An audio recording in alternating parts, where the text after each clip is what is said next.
amministrativa e la trasparenza, dotare una politica sostenibile di riqualificazione del territorio, valorizzare la cultura, adottare politiche per potenziare la sicurezza e l'ordine pubblico, valutare tutte le misure possibili per il sostenimento delle attività produttive e per il comparto turistico, dare attuazione al piano di assetto del territorio, apportando attraverso i piani di intervento le varianti di punta necessarie per dare attuazione alle finalità sopra descritte.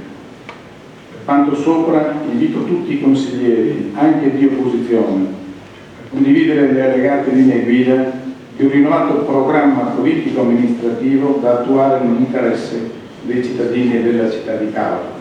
Scusi, consigliere Marchesani, non possiamo dare per conosciuto l'allegato A, visto che ne è stato discusso nelle commissioni, e apriamo la discussione, visto che ci sono diverse cose da dire. Lascio la parola al consigliere Tonò.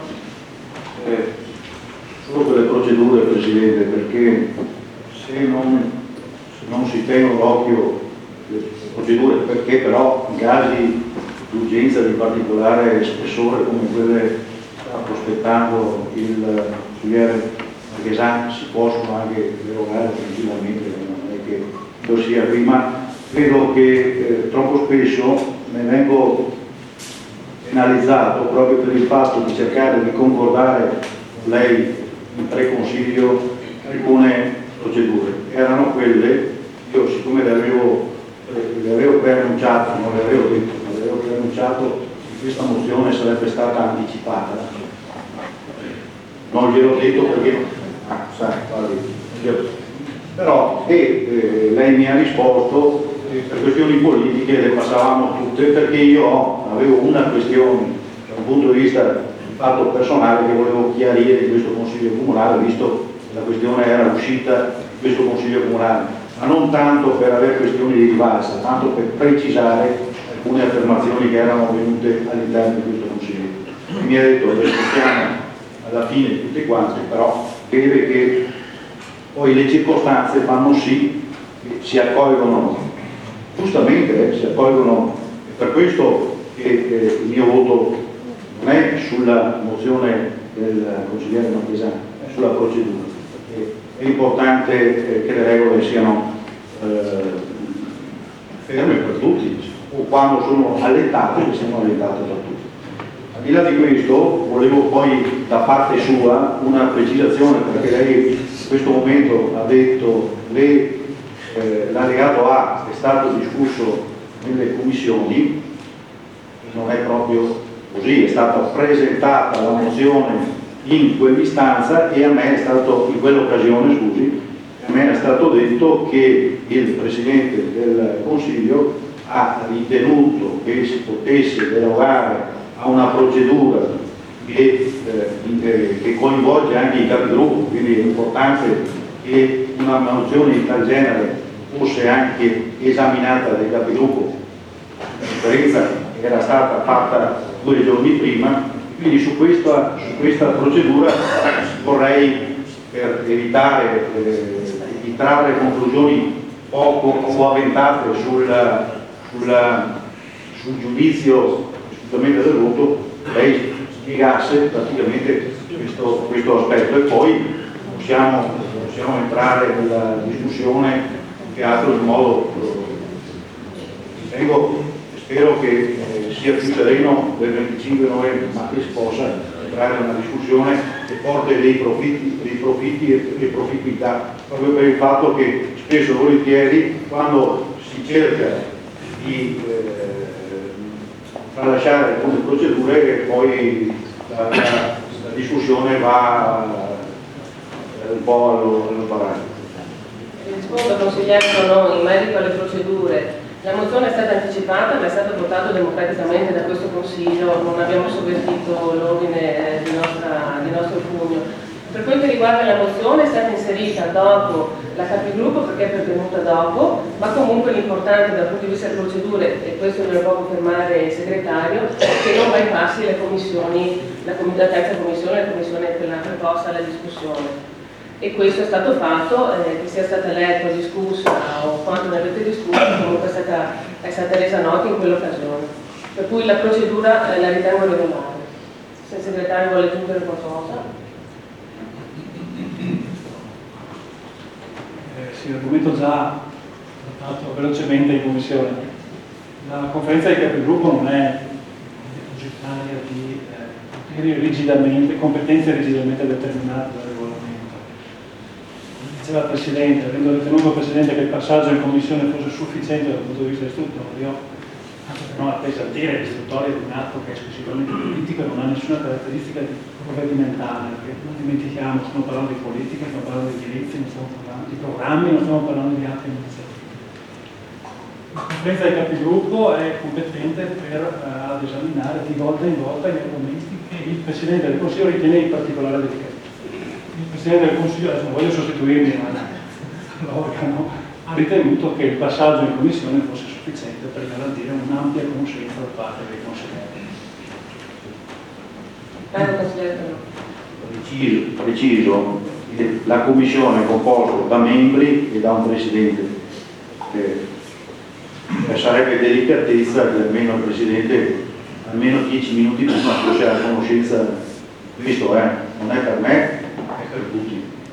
Quindi non voglio favoritismi, ma che sia, è una cosa importante. Vedo che la trasparenza e il confronto, la comunicazione sia propedeutica, come diceva anche il consigliere Marchesani, per un esame sereno del prossimo. Ci sono interventi di natura politica in merito a questa mozione?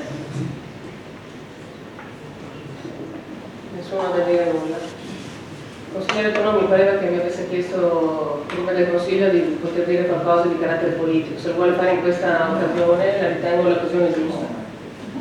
È fuori luogo perché il mio è un fatto personale. Se vuole parliamo anche di questo, ma poi non vorrei che la questione non ha nulla di attinente con... si parlava solo nel 25, però se lei lo ritiene che posso averne facoltà, io volevo solo dirle che il 25 novembre il sindaco di un concitato consiglio comunale che io non avevo nessuna, non avrei gradito fosse andato in quel senso, ha fatto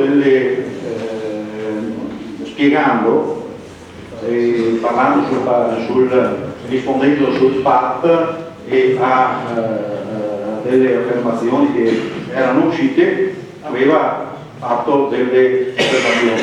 Quindi volevo, però non hanno attinenza con questo, ma se posso lo dico anche adesso, chiariamo la questione e fine, poi si va avanti con la discussione. Sembra un argomento attinente sulla crisi di giunta, crisi politica, per cui io lo tratterei adesso, se lei lo ritiene, se no lo rinviamo. Allora, è un fatto personale per affermazioni del sindaco durante il Consiglio Comunale del 25 novembre 2013. Due sono agli atti, quindi non è.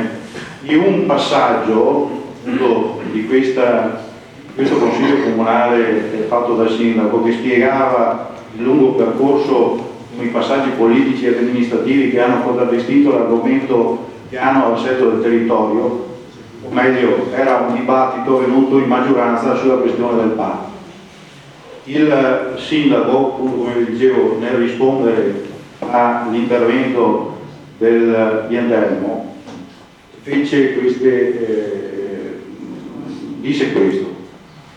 Lei disse ma c'è un altro passaggio e qui chiamo in causa nuovamente il consigliere Tonò, perché nell'allora veste di capogruppo, ritenendolo comunque una persona equilibrata con la quale ho sempre avuto un dialogo, a differenza di alcuni di voi, proposi la sottoscrizione di un documento che doveva rimanere un documento di maggioranza. Ma siccome lei ha parlato di tutto questo, adesso dico anch'io la mia versione. Un documento di maggioranza che rappresentava un equilibrio tra le due anime della maggioranza. Un documento che avrebbe garantito entrambi rispetto ad un PAC approvato, che evidentemente portava nel proprio grembo alcune cose che a voi non andavano bene. Vi sarebbe stato un documento di disponibilità da parte di tutta la maggioranza per dare delle direttive al sindaco su come formare i piani degli interventi per lo sviluppo urbanistico della città. Bene, quel documento ci ho dovuto lavorare una notte, ricordo, dalle 11 di sera alle 5 del mattino. E qui è la questione su cui vorrei avere un po' di chiarezza. Lo chiedi al capogruppo Tonò, che poi non l'ha mai portato in maggioranza, lo doveva portare lui come capogruppo per essere discusso, tant'è che un po' di provocazione Fabrizio dissi: ma l'hai buttato nel bidone, senza che io abbia potuto avere una risposta di che fine ha fatto quel documento. E questo finisco questo inciso. Allora, quel documento, queste sono parole mie che dico al sindaco, questo documento lei, sindaco, me lo passò il 13 agosto alle ore 22:29 e rappresentava una risposta a quello che i 6 consiglieri della precedente maggioranza, che saremo in questo momento qui rappresentati, avevano fatto il 9 di agosto. Io venni, quando lei mi presentò questo documento, io venni subito nel suo ufficio in comune perché c'erano dei punti da definire meglio, c'erano 3 passaggi che erano per essere più chiari poi nell'estensione. Visto che ritenevo anch'io il documento riservato alla maggioranza, feci delle copie, delle fotocopie, unitamente a quello dei consiglieri della precedente, presentato dai consiglieri della precedente maggioranza, e in una busta le recapitai a tutti i componenti della maggioranza, perché non volevo che tirassero via me. Ricordo che l'ultimo a essere raggiunto fu Fabrizio Bortoluzzo che in quei giorni aveva avuto dei problemi familiari. Dopo alcuni giorni, visto il silenzio, cioè credo che il documento fosse stato letto, e precisamente il 4 settembre alle ore 16:48 inviai i documenti via mail a tutti i componenti della maggioranza. A dire il vero, il consigliere Marchesan, per un mio errore, ebbe le mail dopo alcuni giorni perché me lo segnalò. Con questa nota, questo documento, questa lettera telematica aveva una nota che evidenziava i 3 punti su cui fare chiarezza, chiedendo ad ognuno le proprie osservazioni e un giudizio. Ora, tutto questo è per affermare che il suo documento è stato portato all'attenzione della maggioranza. Sul silenzio successivo non mi è dato sapere, purtroppo.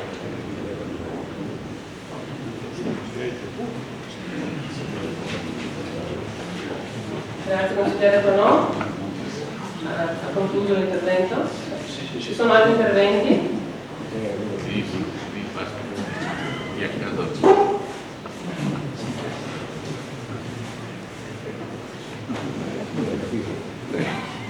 Neanche una dichiarazione di voto, nessuno ha nulla da dire. Il capogruppo Borin, prego. Grazie Presidente. Io penso che, visto e considerato che sono poche anche le occasioni in cui la sala del Consiglio Comunale è proprio l'occasione per salutare non solo lei, il Sindaco e tutti i consiglieri presenti, ma anche i cittadini, visto che siamo nell'imminenza delle festività natalizie, sia opportuno e anche doveroso dare lettura, benché magari possa rubare qualche minuto, di quello che è l'allegato alla mozione del consigliere Marchesani. Quindi se lo posso invitare e se il Presidente è d'accordo. Prego, consigliere. Consigliere Marchesani, prego. Allegato A, programma amministrativo. Affari generali.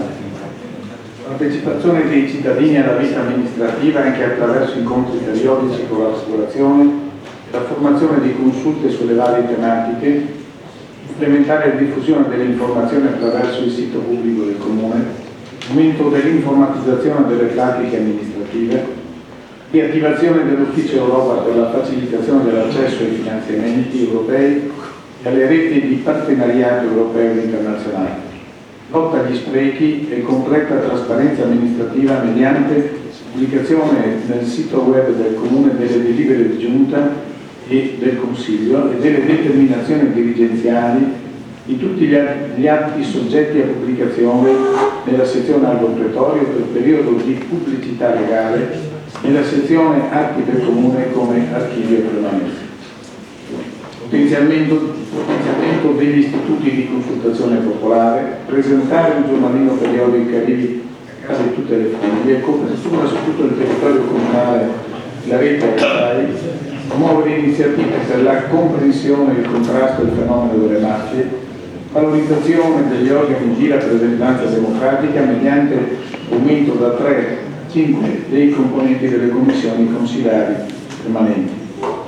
Servizi sociali, attuazione di una politica di sostegno alle famiglie, con particolare attenzione ai nuovi poveri, attraverso la collaborazione con la Caritas parrocchiale, adeguamento della casa di riposo e residence per la terza età, attivare un centro per anziani anche nelle frazioni, osservare il livello minimo delle tariffe relative ai servizi a domanda individuale, istituzione della consulta delle associazioni.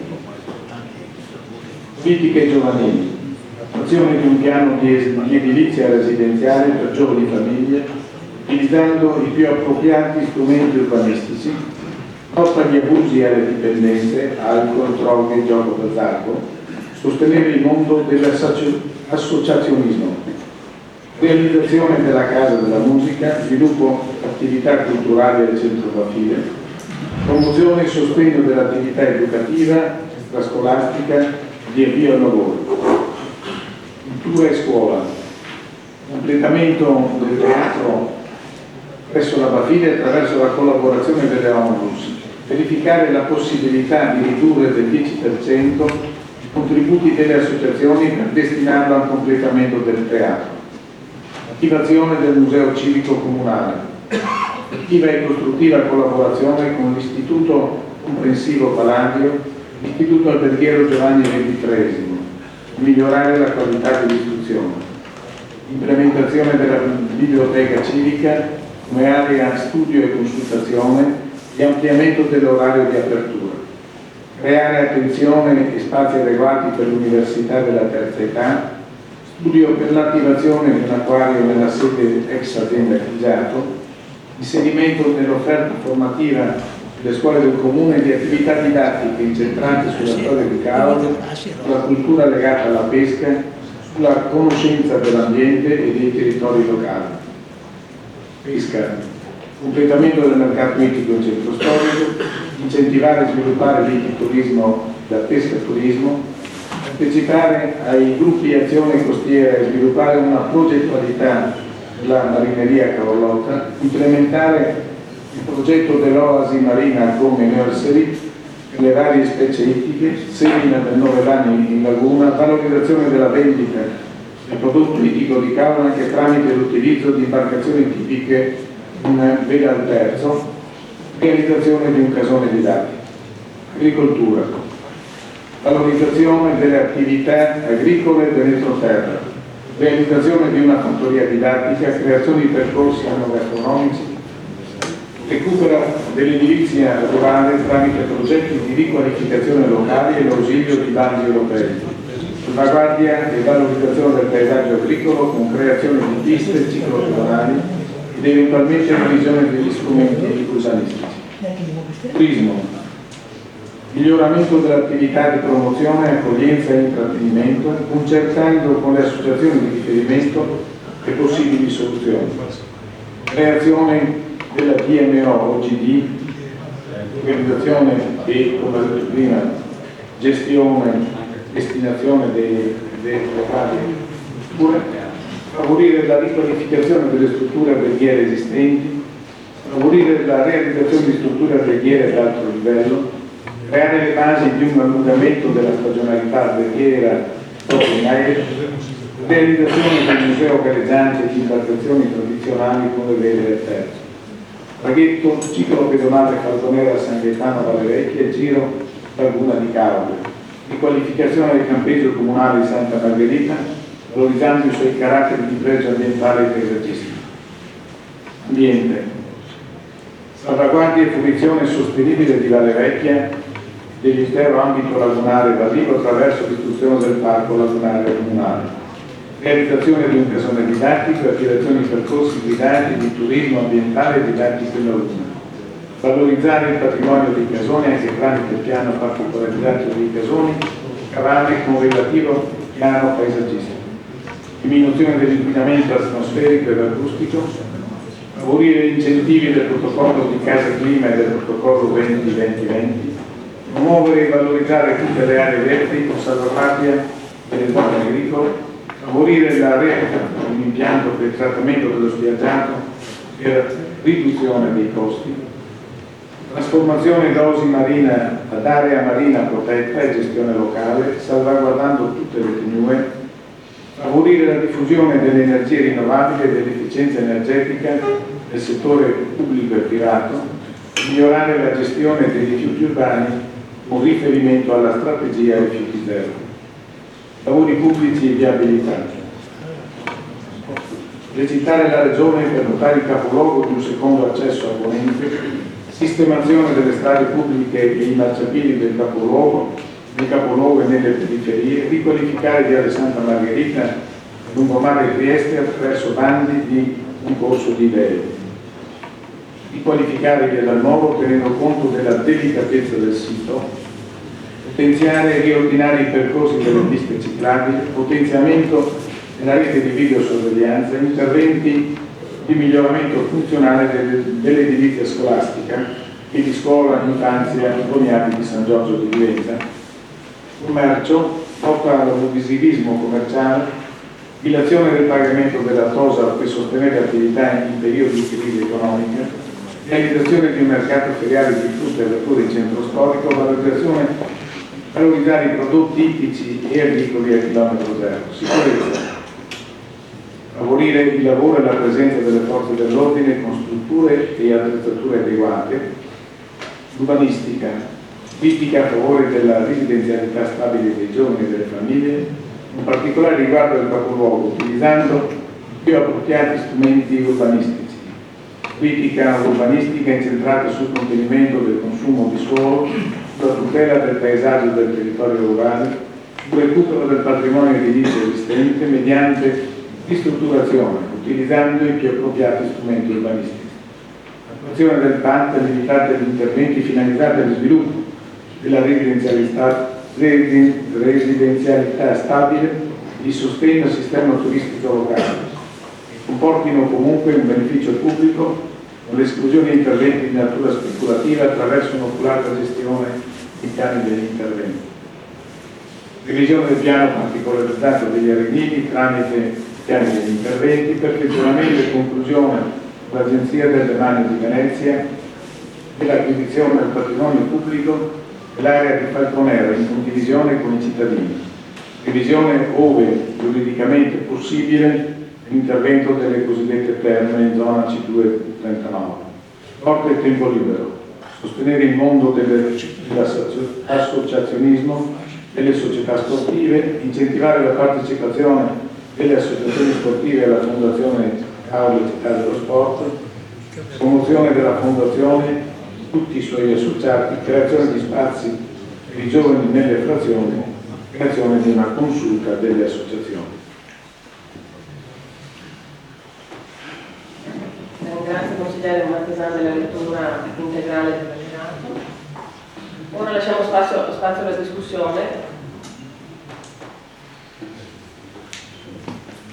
Capogruppo Commisso, prego. Grazie, buonasera a tutti. Rompo il ghiaccio perché è vero che... Allora,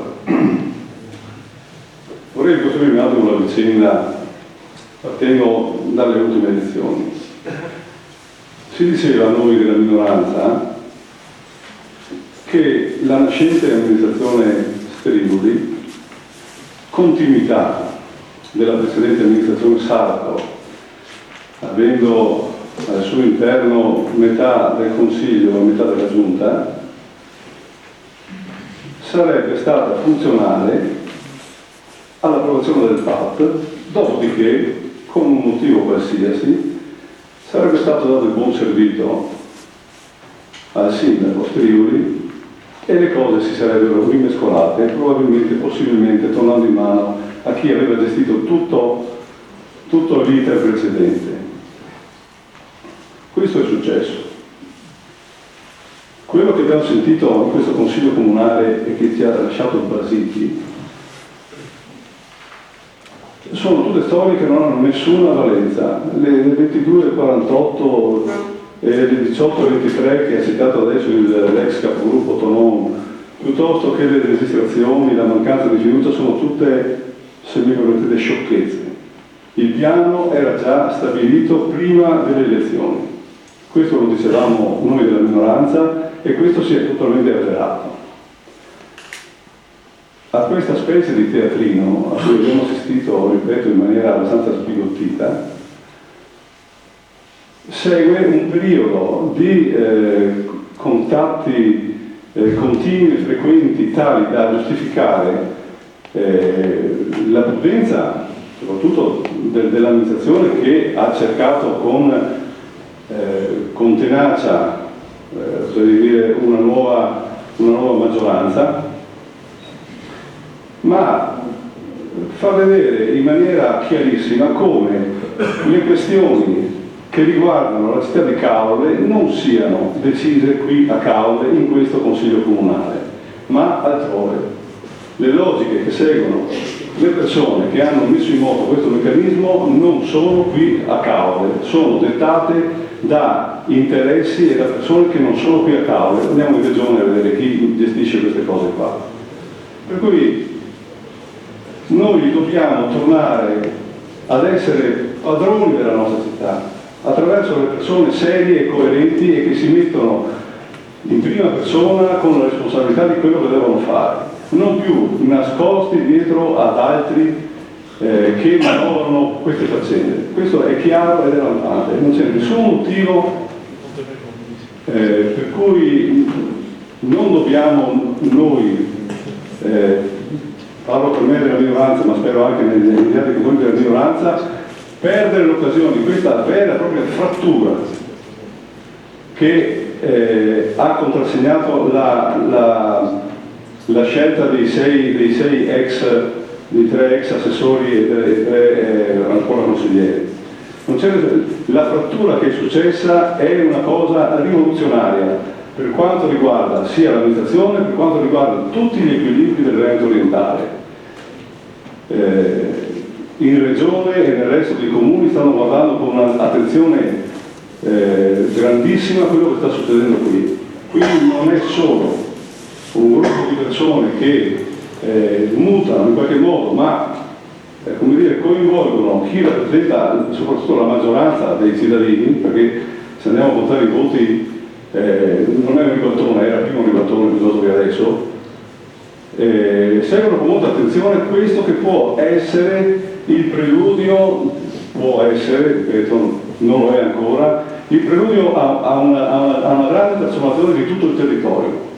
Questo sta succedendo. Alla gente bisogna spiegare, e sono convinto che nessuno ha capito i motivi per cui i tre assessori si sono dimessi e anche il capogruppo si è dimesso della maggioranza. La gente non ha capito perché in questa fase, come dice nella mozione di fiducia costruttiva del sindaco, il consigliere Marchesan, perché si dovrebbe mandare a casa il sindaco e l'amministrazione. Nessuno lo ha capito e nessuno lo capirà mai, credo, perché è inconfessabile quello che state facendo. Che poi mi si venga a dire: mi sono meravigliato di voi della minoranza che non vi siete alzati e usciti quando siamo usciti anche noi. Ma con quale progetto politico, se posso dirlo? Col fatto che avete bisticciato fra moglie e marito, fra morosi, avete bisticciato dove dovevo seguire uno dei due, non ho capito. Bisogna dare atto, e ho riconosciuto pubblicamente e anche personalmente all'amministrazione e al sindaco in particolare, del coraggio che ha avuto nel perseguire la strada che è stata scelta.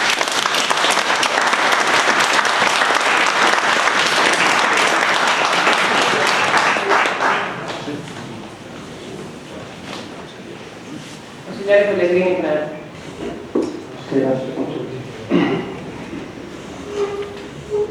Colgo anch'io l'occasione per fare, so che il capogruppo commisso ha rotto il ghiaccio, per fare delle riflessioni, insomma, un po' abbastanza di carattere politico, ecco, che non voglio entrare poi nel merito delle ragioni del bisticcio, come l'ha chiamato commisso, fra una parte della maggioranza e il sindaco stesso, non perché non si voglia entrare nel merito, ma eventualmente poi, se si ritiene anche, si può fare. E fare una riflessione un po' più ampia di carattere così generale. Sinceramente, a parte che ho preso una serie di informazioni su quello che è successo negli ultimi mesi o dopo le elezioni all'interno della maggioranza, apprendo oggi dal capogruppo commisso che noto con piacere che è informato addirittura più di me o di altri componenti della maggioranza. Lo ringrazio anche di avermi messo al corrente di fatti o comunque di posizioni di cui io non ero a conoscenza. Ma facendo un passo indietro, ecco, gli assessori nel periodo di novembre, no? l'11 di novembre, 3 assessori hanno dato le dimissioni e hanno poi nel Consiglio del 25 rivelato le loro ragioni. Poi il sindaco giustamente ha ripetuto, ha dato una versione diversa, poi ognuno di noi, come lei ha detto per esempio oggi nell'opposizione, ognuno dei cittadini si farà anche un'idea di questa cosa. Dopodiché io, diciamo, questo ultimo mese l'ho vissuto da una lettura di quello che secondo me è successo nell'ultimo mese, che non vuole essere polemica, ma è effettivamente quello che io penso di questa situazione che si è venuta a creare, che non è certo piacevole per la città di Cavour. Allora, il sindaco convoca una prima maggioranza, come lui ha detto già nel Consiglio del 25 novembre, che penso sia stata la maggioranza più veloce della storia della politica del Comune di Cavour, in quanto all'apertura della discussione agli inviti fatti dal sindaco nessuno ha preso la parola e dopo penso 30 secondi, 40 secondi ci siamo alzati e siamo andati via. Nella seconda maggioranza, grazie all'intervento di alcuni componenti, diciamo, della maggioranza stessa, si è aperta una breve discussione sulle motivazioni, no, delle dimissioni degli assessori, senza poi sostanzialmente chiudere la discussione, nel senso senza divenire una soluzione.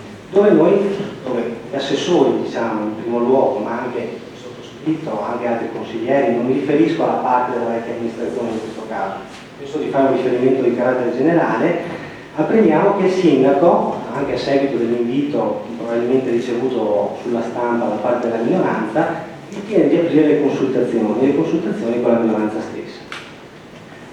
Allora, dal mio punto di vista, cioè, innanzitutto la consultazione con la minoranza adesso non mi pare un istituto che sia previsto nella legislazione regionale, purché consentito, nel senso che le consultazioni le fa il Capo dello Stato quando dà il mandato esplorativo al Capo del Presidente del Consiglio. Il Presidente del Consiglio, quando a cui viene dato questo mandato, per trovare una maggioranza all'interno del governo, che la legge elettorale nazionale non consente purtroppo di avere una maggioranza stabile, mentre qui, diciamo, in un comune, in un ente locale, non è un istituto previsto.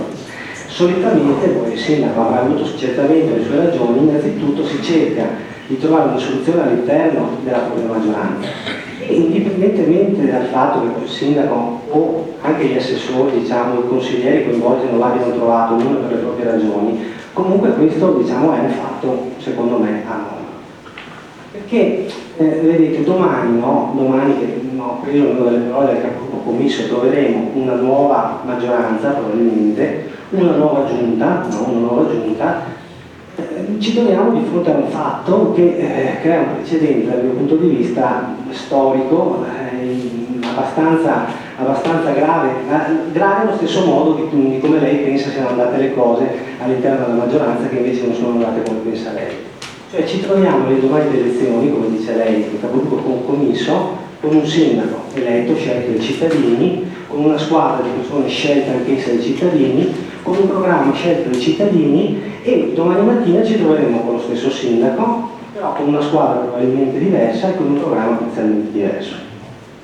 Allora, lo scenario che si potrebbe profilare anche alle prossime elezioni, da qui a 3 anni, diciamo, in scadenza di mandato, è quello che un cittadino recca le urne, sceglie il sindaco, sceglie le persone, dipendentemente poi dal fatto che il sindaco abbia sbagliato a scegliere le persone avevano sbagliato a scegliere il sindaco, sceglie un programma Il voto popolare, il voto dei cittadini dà la fiducia, diciamo, a quel programma, a quel gruppo di persone, a quel sindaco, e poi il Consiglio Comunale, poi di punto in bianco cambia maggioranza, cambia programma. Allora a questo punto, se la prossima volta che abbiamo elezioni ci saranno 3, 4, 5, 6, 7 sindaci, che io voti uno o voti l'altro, che io dia la preferenza a un consigliere o a un altro, o che io dia l'appoggio al programma a un altro, probabilmente diventa inefficiente. Probabilmente il voto popolare, cioè, non ha sostanzialmente nessun valore.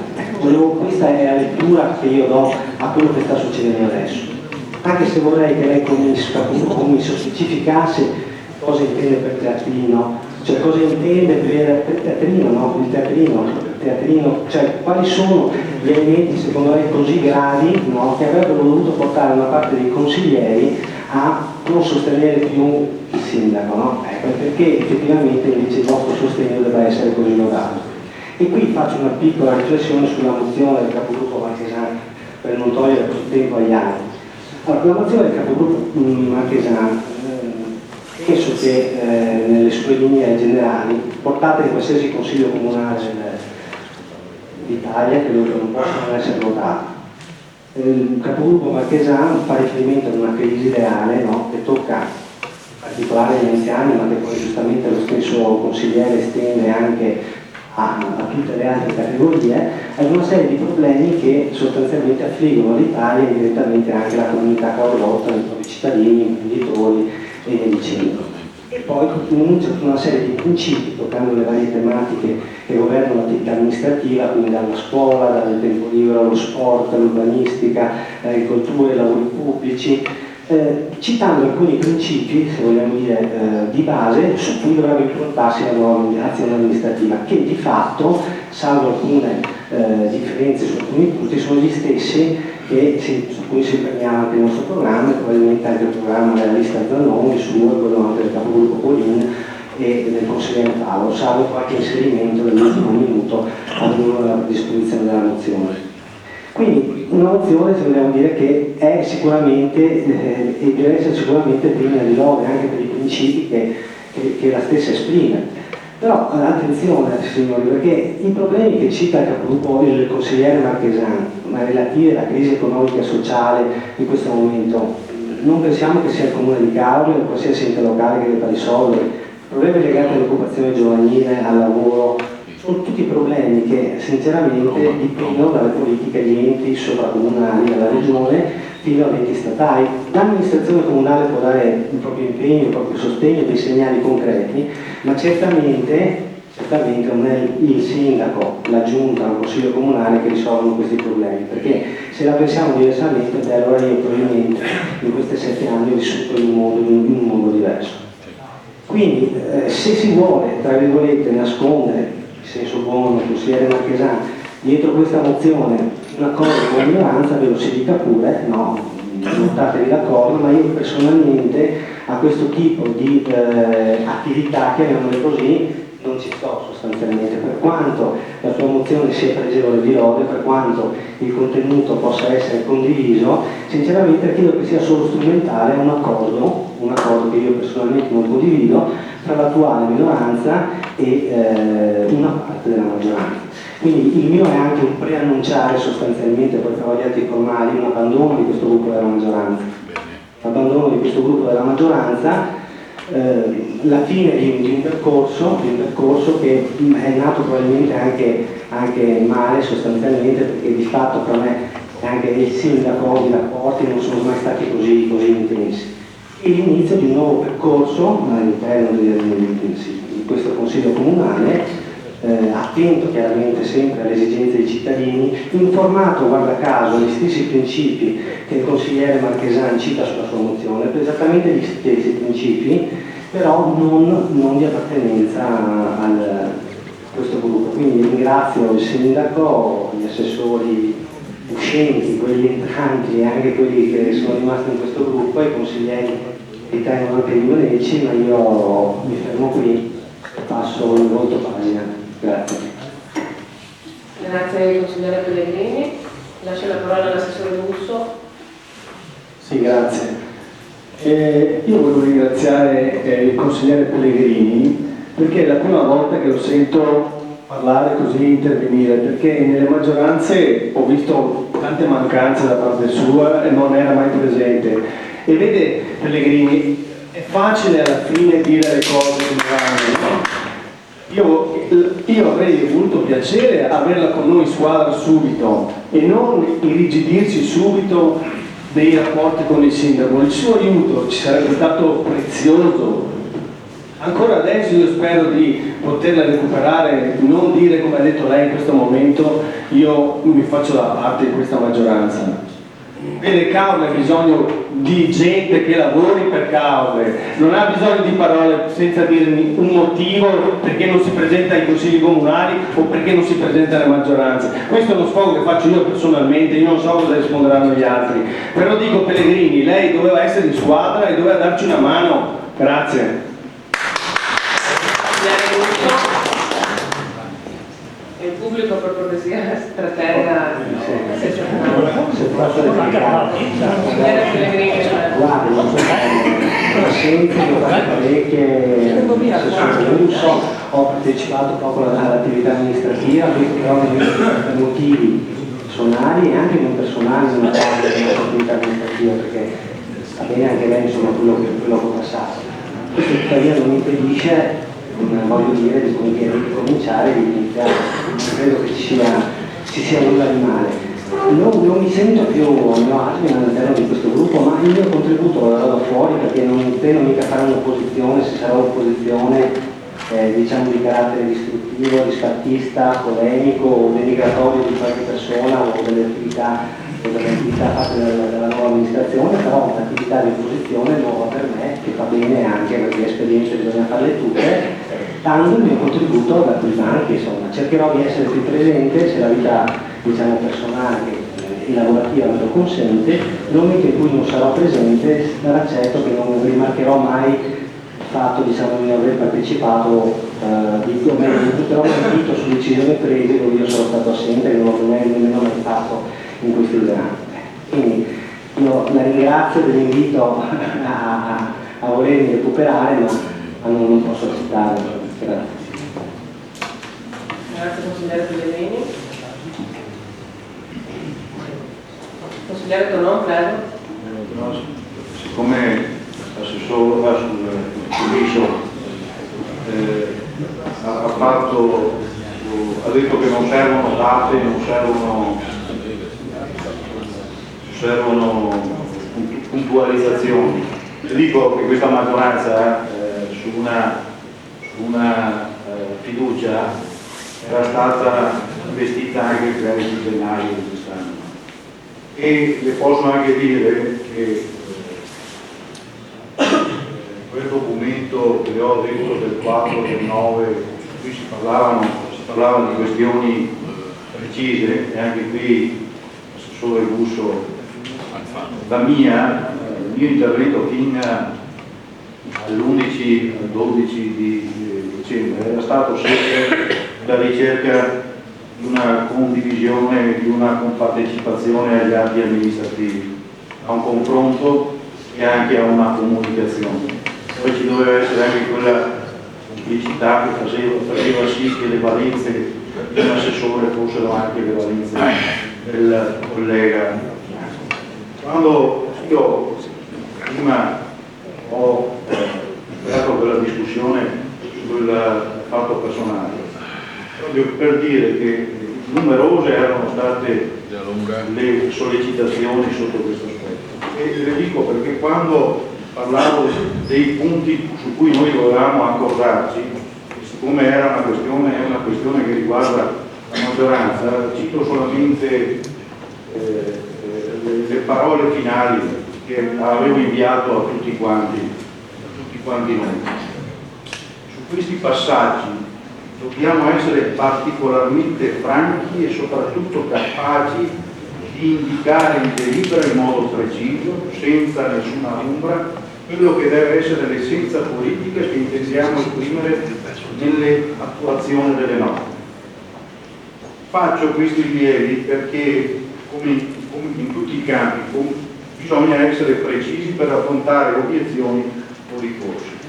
Se ci sono degli errori su quello che dico io, o omissioni, ognuno può fare le proprie osservazioni nel modo proprio, naturalmente evitando contraddittori tematici. Io ho mandato di seguito altri condensati sul programma elettorale, ne abbiamo anche discusso, è stato anche motivo anche del sindaco di sollecitare questi argomenti, creare delle priorità, però sostanzialmente quello che manca e che mi fa piacere, mi fa enormemente piacere che questa sera il consigliere Marchesan porti queste argomentazioni che dovevano essere discusse sicuramente in maggioranza, dovevano essere drenate, ma non nascoste, drenate, discusse, fatte proprie e portate all'attenzione. È chiaro che quando argomenti di questo genere si portano in un ring e su un ring si tirano colpi, sapete c'è un arbitro che ogni tanto può essere il Presidente del Consiglio a fare degli stop e fare intervenire, ma purtroppo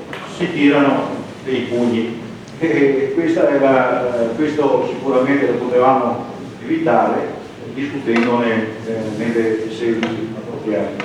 Quindi ritengo che le osservazioni che ha fatto il consigliere Pellegrini siano fini, naturalmente vanno oltre al populismo, ma sono fini nella concezione di una vita amministrativa come dovrebbe essere l'amministrativa del comune.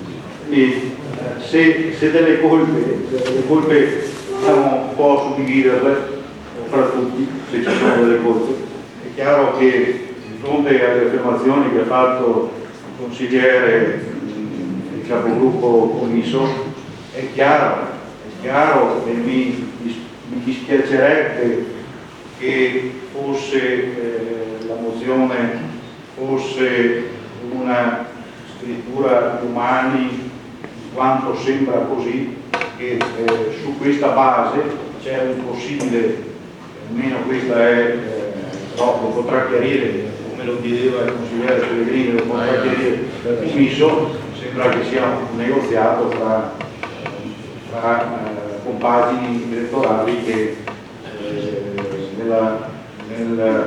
nell'apertura di questo consiglio comunale non si sarebbero mai immaginate, con la durezza noi sappiamo con che durezza, con che atteggiamenti si si è proposti, si è presentati in questo consiglio comunale, cosa che io non condivido assolutamente e cui atteggiamenti pacati sono sostanzialmente i miei principi.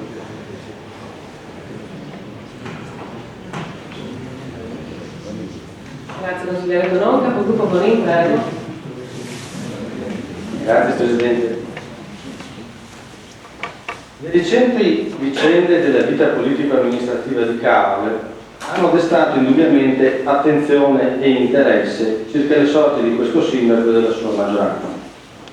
Da un lato, infatti, abbiamo visto la definizione dell'iter di approvazione del patto di Cavour che in co-pianificazione con la Regione Veneto e provincia di Venezia è stato firmato dal sindaco Luciano Stioli